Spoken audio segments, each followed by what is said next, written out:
And welcome to Pods Like Us. I'm Martin Quibell, known to my friends as Marv, and this time I'm speaking with Ella Gale, the director and creator of Candy Claus Private Eye. Hey, Ella, thanks for speaking today. Thanks for having me. Thank you. So it started last year. Is it a one-off, or will it be coming back for a season 2 at some point? It will be coming back. The next thing we have coming out is going to be a 2-part 1-hour special, and then a proper season 2 after that. That's great. Were you always a fan of audio dramas? I remember really enjoying like Prairie Home Companion when I was growing up. That was probably the only audio fiction I consumed. And then it fell off, and then I started listening again during the pandemic. I was looking for new horror content to consume. I'm a big horror fan, and somebody recommended Carrier. Yeah. And I listened to that, and I got hooked. I just started listening to various audio dramas, and I was already in LA, so I was like, started thinking, I should make one of these. And then I did. Well, the show itself, I think it works alongside, if I'm thinking festive, I don't know if you know of Elf Control. Can you remind me what Elf Control is? So Elf Control is on the North Pole, where it's all the elves that work for Santa, and it's a comedy based thing, and they have little mishaps that happen now and again, trying to make the work cheaper and work better with machines and things, and they have accidents, and then they have the elf police come and things like that. I can't remember what they're called, but so it sort of goes with that, with the humor to a degree, although but yeah, so it goes with that and the fact that it's festive. But in other ways, your show also makes me think that it'd work perfectly with something like, and I know you're friends with them, at least online, with the Inspector. Oh, yeah, that makes sense. I mean, I love the detective genre. Yeah. And we're definitely coming from like a little bit of a old-timey noir genre. It's great for audio because a detective can ask a lot of questions. It's very talky, the detective genre. But it also works doing it that way because there's a certain humour with it. I mean, in the UK, we've had a television series called Dick Spanner that was by Jerry Anderson, who created Thunderbirds and those programs. And with that, with the detective genre, that you do the same with yours as he does. And they do the same with Inspector as well, where it's it sort of like uses that noir-esque audio drama radio sort of feel to it, but it's almost sort of like brings humor into it at the same time. Sure, yeah. I mean, our show is a straight comedy. Well, 75% comedy, 25% mystery, I would say. Yeah, it works. It's perfect. I mean, yeah, the other thing I like is I like humor at Christmas as well, and a good comedy at Christmas as well, especially in Christmas, or that sort of based aspect to it anyway, or genre of the Christmas. As you can call it, the Christmas film or the Christmas product, but putting humor into there works perfectly. Yeah, for sure. I think, we'll never get tired of making up new stuff about Santa Claus. So creating the story then. So you were listening to these dramas like the horror genre and all these other dramas. What made you decide to look at the thing of we've got the illegitimate daughter of Santa Claus is a private eye. So what made you go that way as opposed to going to the horror genre? I think even when I write horror, it always comes out funny. So maybe someday I will write a horror comedy audio podcast. But yeah, for me, the like origin story of Candy Claus was during the pandemic. My mom dug up a gift certificate I gave her when I was like 12 or 11 for a short story that I had never actually written. And my mom cashed it in. She was like, "You're not doing anything. I want my short story. It's time." And so I wrote her this story, and my mom almost exclusively reads mystery novels.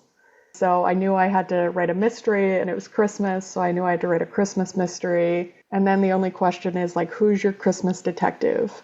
Like, who who's going to be that anchor? And I was like, oh, it's clearly Santa's bastard daughter. Yeah. Who, reluctantly returns to the North Pole and kind of hates it up there, but sort of craves it. And and then the show kind of blossomed from there. So did you actually come up with a story, and did you give the story to your mum first, then finished? I did, yeah. So there's an original short story that's pretty different from what we actually made, but the key elements are there. Candy, Minty, Santa is sort of a asshole industrialist. Yeah, of course he is. How else is he going to get all that work done, really? Yeah.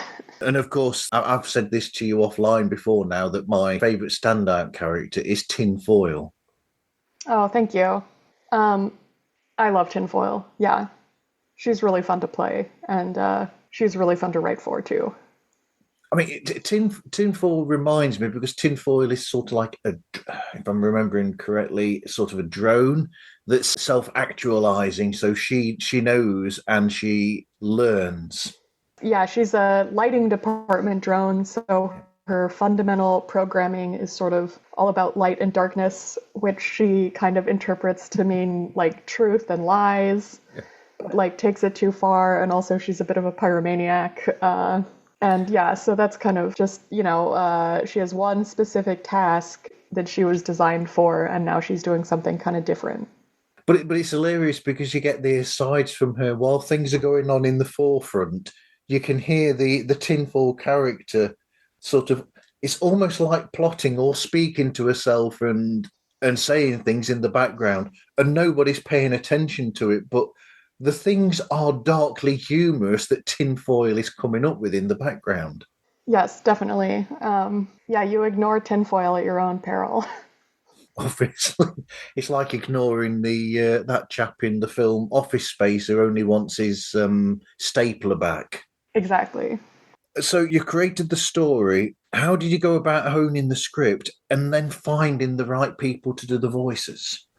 So the script was, I think, mostly about figuring out what the overarching crime was going to be and kind of what the themes of season 1 were, which ultimately are about like toxic positivity and bad workplaces. And once I had figured that out, I think you're almost sort of, you plot like the crimes first and then kind of build everything around it.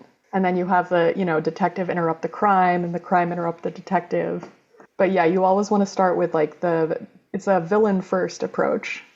So technically you've got the whole thing of, where it's beginning, where it's ending. So you know what the crime is, who's committed the crime, and then you're filling in how to get from the beginning to the end, essentially, from there.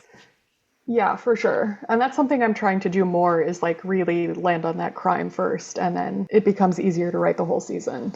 You see, that makes sense doing it that way, because I was recently listening to, I'm going on a tangent now, I'm sorry. And I was recently listening to an interview with the author Lee Child, who creates the Jack Reacher books. Yeah. And he was saying in that interview that he doesn't work that way. He starts writing and he has no idea where the story's going to go until the end. And I don't know that I could really trust myself, if I was writing, to do something like that. Part of me is like, that's fine, but then you, especially in mystery, you have to go back, right? Because it's like you want to plant clues. I wonder how Agatha Christie worked. I think she worked backwards. I think she always like started with she did a lot of like detailed plotting. Yes. When I'm breaking the crimes, especially for the seasons, I binge listen to a lot of Agatha Christie. Well, it's interesting with the Agatha Christie, because I'm wondering if she, in a sense, it's almost like knowing Cluedo and doing Cluedo backwards, in a sense, the game Clue, and starting at the end of the game. I wonder if she knew how the game was going to end, as in, she knows already that it's going to be Miss Scarlet in the boardroom with the dagger, and the whole thing is leading up, so she knows how it's going to end with the weapon, where it's going to be, and then works backwards to realize, right, we're going to plant it so that you can find these clues here, here, and here. And then it leads to all these things that she knew from the beginning, like yourself. Yeah, that makes sense to me.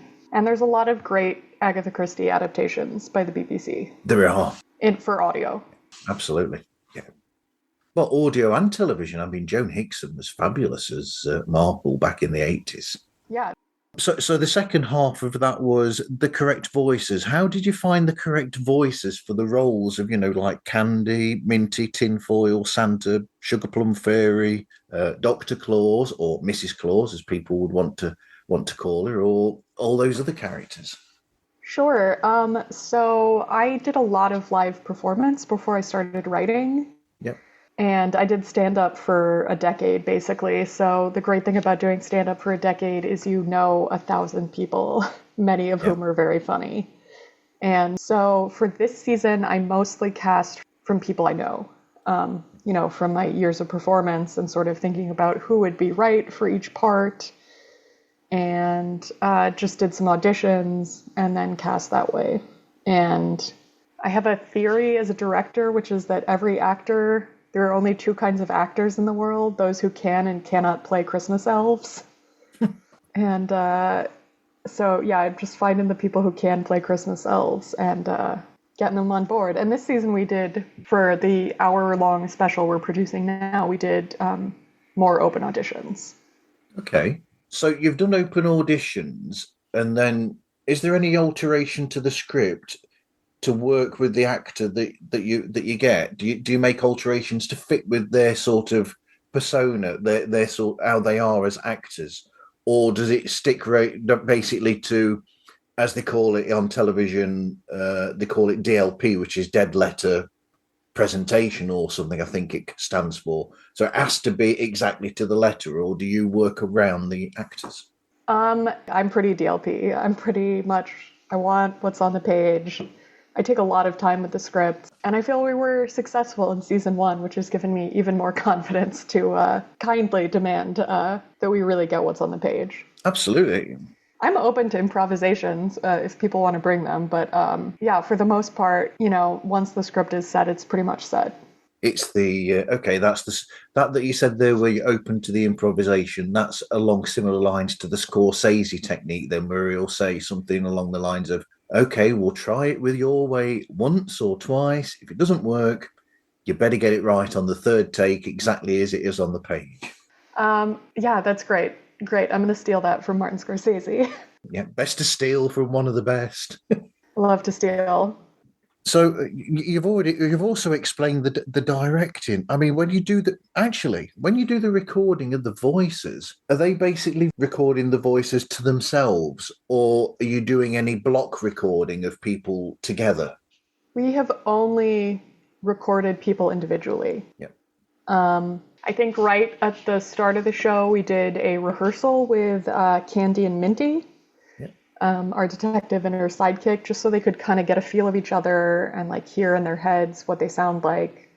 Other than that, we're just kind of one-on-one with people, and I direct. We do a great job of it then, because it's amazing when I talk to directors and creators of these audio dramas. It's really good when it sounds like they are working off each other. You make it sound like that, but they're not. They're not doing that at all. But it works perfectly. It sounds like that is what's happening. Well, that's great. That's lovely to hear. Yeah, sometimes I wonder if this is bad, but I have a really specific, like, I can already hear it in my head when I go in. I know exactly the reading I want, and I try to not remain so beholden to that I miss other good takes. I know what I want it to sound like, and my job is just to get the actors there to what's in my head without getting really rigid takes. It's close to the. I'm going to say keep doing this, aren't I? By the looks of it, it's close to the Alfred Hitchcock, where he's already made. He said he made the film before he'd even gone onto the set to start making it. He's already got the film in his head that he wants, essentially. Oh yeah, I do. I for sure have the dialogue that I want in my brain. So you've got all this. So then, how do you then record and then edit all of that together? I do the dialogue assemblies, so picking takes and putting them in a file, and then which because I have it in my head, I like picking the takes Yeah. myself. And then I sent it off to our sound designer, Sarah Gibalaska, and she's amazing. She did real magic. Wow, that's a good person to have on board. Yeah, so once it's sort of cobbled together with takes, off it goes. So what do the actors do then? Do they sort of like give you, say, 3 takes and then you pick from those or something like that? Yes, ideally, I love a 3 take situation. Once in a while, we'll do fewer. Pretty often, we'll do more, and then I just torment myself with like 16 takes. Yeah, you'll listen to all 16. Yeah, we're doing production now, and I think I've been a little better about like, if we get it, you don't have to do it 12 more times. Just, I feel more confident about being like, we got it, let's move on. So when they're recording their dialogue, are you actually involved in that recording, or do they do it themselves and send it to you? No, I'll direct live. So we've done a lot of in-person recording, which I like. I just think when you're working with people in that kind of environment, it's really nice to be in person. But we record some other people remotely, and they do their own audio engineering and then send us the files. So it's been a mix. Okay. So the music and the sound effects then, are they done by the person who's editing it all together? The sound effects, yes, is Sarah. And then our composer is Jillian Beth Durkee, and she's wonderful. We, like, the very first thing she sent me was the outro music, which is like, fa la la la. It's this really wonderful noir. It captures noir and Christmas perfectly, and I just played it for myself like 20 times. I'm still really obsessed with that outro that she wrote. And she did all the composing for our original Christmas Carol. And yeah, it's just a delight to work with. So a big part of directing is choosing good people. And you have you actually what you just did then, that reminded me of something that's been stuck in my head ever since, was the a standout in titles to me personally was the Maltese Falalalalauken. Thank you. That's my favorite. A lot of people liked Snowman as an island, but for me, it's the Maltese Falcon that'll always be dearest to my heart. Yeah, I just saw the title and I had to pause, and I couldn't stop laughing for so long. Just seeing that title, I thought it was just a perfect title. It's brilliant. Well, thank you. I'm so glad you appreciate it.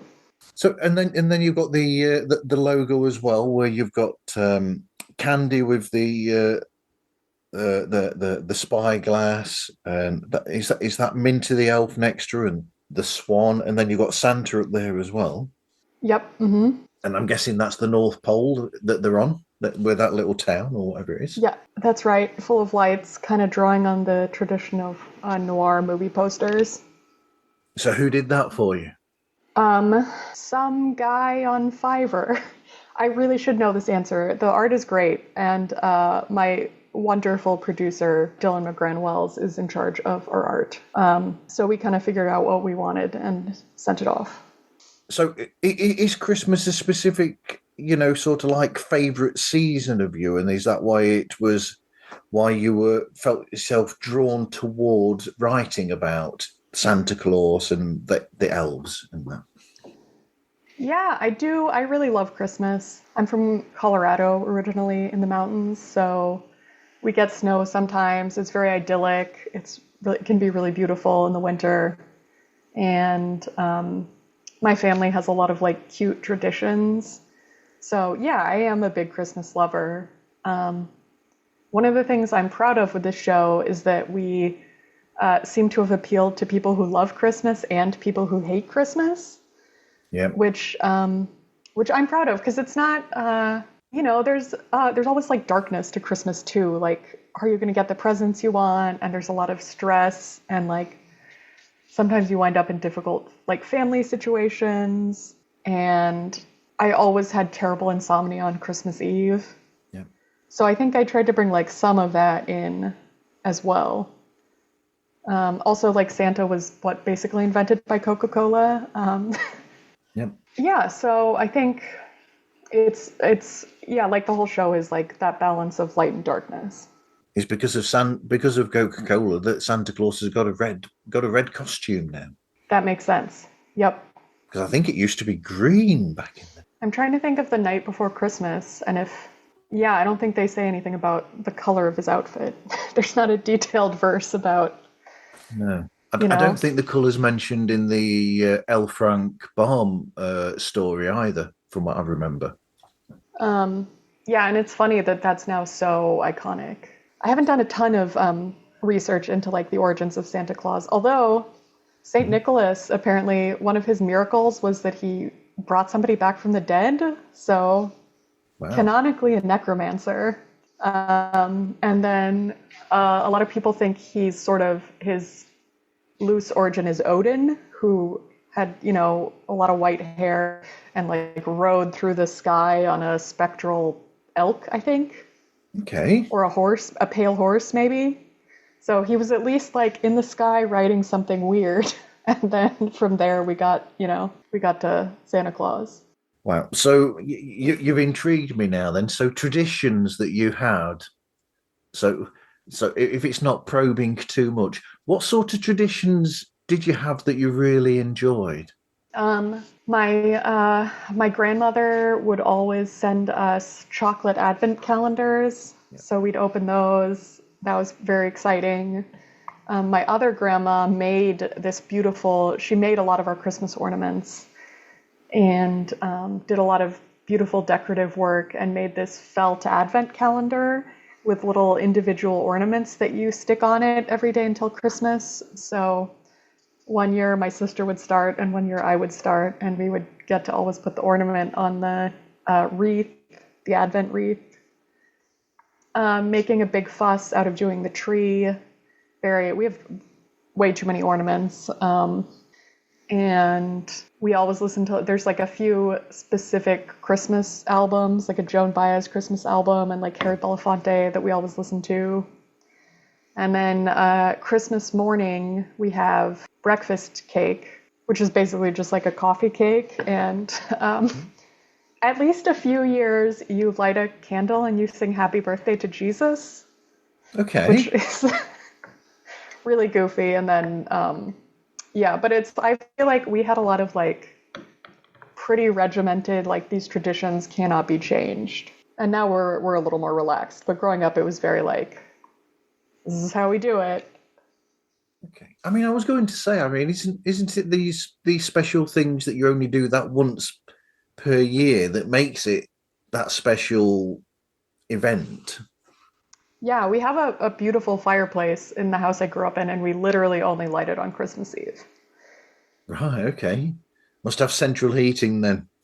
Yes, yeah. Yeah, I think having a fire in the fireplace makes the house colder. That's true. Yeah. Because all the warm air goes up the chimney and out of the Yes, building. along with the letters to Santa. Yeah. There you go. You see. So that's how you get everything that you ask for each year, because the letters have gone up the chimney and gone to him at the hmm North Pole. And in Colorado Springs is NORAD, which is a big military facility, but they Okay. have like a Santa tracker. Yes, they They do. assign a bunch of guys. I don't know how it works. I should see if I can visit some year, but they assign a bunch of guys to like, watch Santa on their radar equipment. I am really sad. I actually have the Santa tracker on my phone as an app. Incredible. I follow it because I always end up working night shifts over Christmas. So Christmas Eve, Christmas morning, I will actually go on, and every now and again on my social networks, I will post where Santa is every now and then when I get a chance. I'll Oh, post I where love he is it. in the world from using the app. So yes, that's a fun element of my hometown. And as an aside, because I work most of the time Christmas Eve night or then, it used to be a thing that my nephews and niece, one of my brother's three children, their three children, they used to say that, oh, you must work for Santa because that's the only reason why you would work Christmas Eve. That checks out. So yeah, they believed it for the longest time, and I'm not going to tell them otherwise. It's right. I do work for Santa Claus. So, is there anything you think that I've missed asking you about the show? I don't think so. I feel like we've really talked about it. So do I. So do I. So, Oh, you haven't asked me about my favorite character. oh no, I haven't. What is your favorite character? Go Is on then. Santa Blob. Santa Blob. Yes. I want to give a quick shout out to Santa Blob. Yeah, I mean Santa Blob. The thing is, your show is one of those shows where you listen to it, and I've said to people before when I've spoken to people who create audio dramas or these sort of shows or whatever, I've said the best thing is when you listen to them and you can picture what's going on in your head. You can picture it, even though there's nothing to see to give you it. And Santa Blob, you can sort of see him, but there's a certain to the character. There's a certain, I don't know, almost niceness about his character. He's a bit, he's simple. I'll say that he's simple in a way, but that's understandable from how he was created. But at the same time, there's nothing nasty in him at all. It's all niceness. Yeah, because he was created to be somebody's vision of a nice Santa. Like Santa Blob is the Santa one person really wanted and needed. Probably nicer in some ways to Santa himself in it. Oh, way nicer. Yeah, Santa Blob's probably the best person on the North Pole. Yes, I'm glad you've said that. Yeah. So yeah, I feel like that's a character I look forward to writing for more. Yeah. I look forward to possibly a team up with him and Minty and Candy, maybe at some point. Who knows? I can wish. So, what advice would you give to people who wanted to create a podcast themselves or an audio drama? It's a lot of fun and you should definitely do it. At some point, you have to stop thinking about it and actually do it. You have to start sending emails and you have to stop worrying that what you've written isn't perfect, and you just have to start sending emails is basically it. It's a lot of emails. Is there a history there with that advice? Did you have a long gestation period of between having created it and then eventually pushing yourself to just say, I've got to do this? I think I feel like season 1 came together like pretty smoothly. Yeah, but this is the advice I always just try to give myself, which is like, you have to like make a start at bringing it from the page into real life. And that's like the hardest part. I mean, I think that's good advice for anything that people want to do, really, is to just push yourself and just say, get it done and see where it goes. I agree. Yeah. I mean, you don't want to like push out your first draft, but yeah, at some point you have to be like, well, we're going. The script's out. We've got our actors booked. Like, here we go. Let's hop on the roller coaster. Okay. So where can people find you and get hold of you, Ella? Probably Instagram is the best way. I daily think about deleting my Twitter account. So both the podcast and I myself are on Instagram. Okay. So just look for Candy Claus. Candy Claus, the full title is Candy Claus Private Eye, or look for Ella Gale on there. Yep. Yes, yeah. It's at Candy Claus Podcast for the podcast and at Ella Gale for me. Okay. All right. Thank you for speaking with me today, Ella. Thank you so much. Thank you very much. You can find Pods Like Us on any streaming platform. You can contact us through podslikeus@gmail.com. And we are also on Patreon as well, if you want to look for Pods Like Us on there. But until next time, thank you everyone for listening, and hope you listen again to another episode of Pods Like Us.